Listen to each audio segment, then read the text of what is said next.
Eltze bertan hitzaldi bat eman zuen, matematika eta dantzei buruz, orokorrean. Eta, bueno, elkarrekin zail berean gaude, elkarrekin lan egiten dugu, eta askotan, berbetan, agertzen zen gai hori, eta egia zen, nik esaten nion, esan duzun hau, dantza honi buruz, euskal dantzetan, ikus daiteke, edo aurki daiteke, nik uste dut hemen agertzen dela bere, eta hori izan zen apurbet abia puntua. Eta askotan egiten genuen horri buruz, baina ja, heldu zen momentu bat esan genuela, bueno, saiatuko gara zerbait idazten edo zerbait egiten ia zer ateratzen den, eta holan izan zen.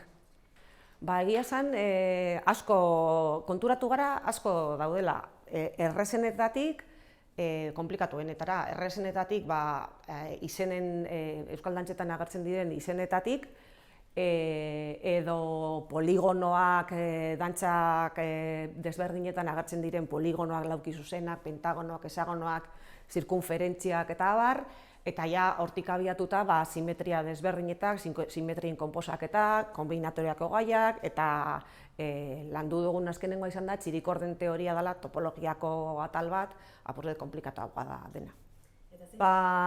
Normalean adierazten dutena, izen horiek dira dantzari dantzako dantza batzuen izenak, dantzari dantza da Durangaldeko dantza sorta bat, mutilek egiten dutena, eta dantza batzuen izenak adierazten dutena da zenbat dantzariek egiten duten dantza. Esaterako, 8 dantzari dira, 8koa dantza da, 8ak batera dantza egiten dutela, binakoa da, binaka egiten dutela, launakoa da, 8etatik launaka egiten dutela, eta abar. Ohikoena izaten da lauki zuzena, gauza dantza askotarako dantzarien kopurua 8 da, bai nesken dantzetarako, zein gizonezkoen dantzetarako, badaude dantza batzuk 8rekin egin daitezkenak, edo 12rekin, baina ohikoena da 8. Eta orduan, hori oinarrizkoa da lauki zuzen bat, 2 bider lau edo lau bider bi. Baina badaude adibidez brokel dantzetan, buruzagia jartzen denean, pentagono bat sortuko da, edo eltsigoko dantzetan bere katximorroa jartzen denean pentagono bat, eta hexagonoak bere ager daitezke adibidez txotxongiloan.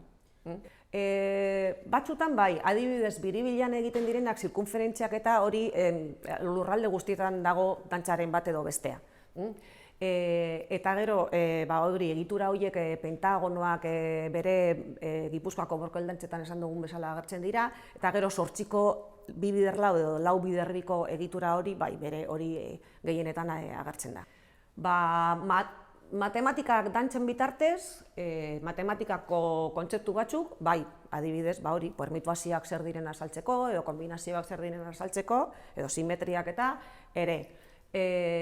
Alderantziz bere nik uste dut egin daitekela, baina igual apurbe zailagoa, edo zailagoa ez, baina dantzak irakasteko nago pentsatzen adibidez, ume talde bat edo gazte talde bat eta dantza ikasi nahi dutenak eta azten bagara matematikekin, igual ez da oso erakargarria, baina bueno, zaila gaitezke.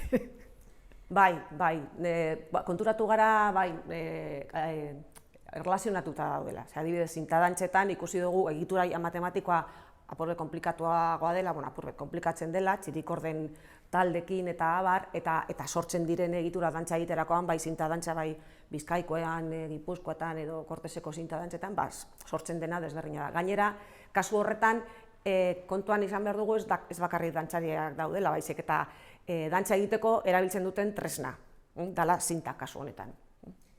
Egia zen, nik uste dute importantea dela, ni aspaldian nentorren, baina gero, gauza arrazoi desberdinagatik ezin izan dut etorri, baina alde batetik gure artean ezagutzen ez duzun jentea ezagutzeko, eta naiz eta ezagutzen dituzunak askotan zure egunerokotasunean ez daukazu denborarik bestearekin hitz egiteko zu zertan ari zara, eta orduan jakiteko apurbet besteek zer egiten duten.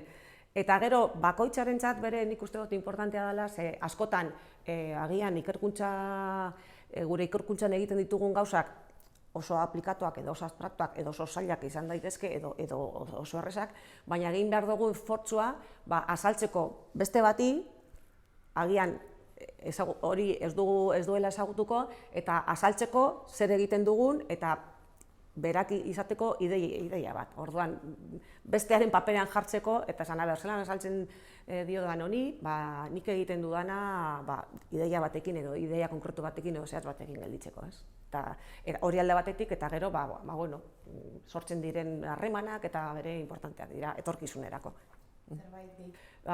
Egia esan, ez, bakarrik eskerrak eman antolatzaileei, eta jarraitu dezaten horrela, eta zu saiatuko gara parte hartzen edo ekarpen txikia egiten, gure ekarpen txikia egiten. Eskerrik asko.